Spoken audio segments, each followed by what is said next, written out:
enao lazainy hoe ambany tsy afakitraka tsony enao honefa lafo izy foana ny eo ambony satria enao tsy miteny de lazay mifaresy satria anazy mivola sady izy fetsifetsy de izy samy teny hoe zanahary anazy rery izy ho nefa avitra enao tsy maintsy very ndraindray enao te hitrotry te amaly ze ratsy fa leo izy hoany ivaly amin'iny atsoatsy tsy fata matsy tsy resy ny olona mangina de tsaina sy finoana ny enao fitaovam-piadina ampio fanatenana mitanjonao mpanjino de mpandresy foana enao zay fotsiny azadina tsy kivy tsy miondrika enao raha mbola manditany mitraka fa eto misy ambony misy ambany de rerakeo izy anenjika anao de amizay eno ny ranay hoe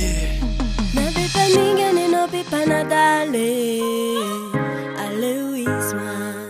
manana finony enao fanatenane aleo izy man usasa polisy manenjika fare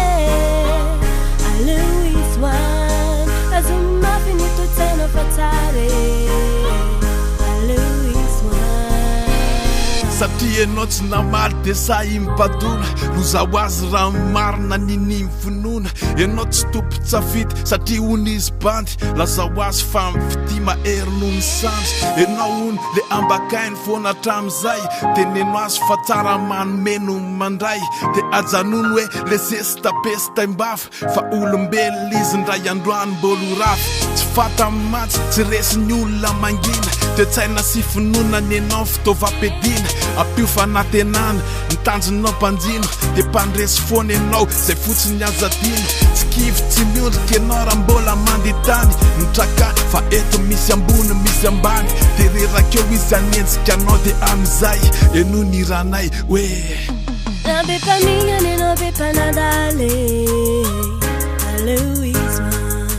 manana finony enao fanatenane aleo izy man usasa polisy manenjika fare aleo izy man azomimafy ny totsaina fa tsare aleo izy yeah avadia amy rabosy fazoray atolotra hoanao io tsy mbola voatery voatsiny hatramizao noho ny ataony sasany noho ny aretina samy hafa noho ny fitiavatenan'olona anankiray noho ny fialonana noho ny etraketraka ny fiainana andavanandro fa manomboka eto manomboka androany zao de zao de mila resenao reo retsaretsinreo satria enao manana fanatenana satria enao manana tanjona satria enao manana finona satria enao mahery satria enao mpandresy de amizay tratranao tanjonao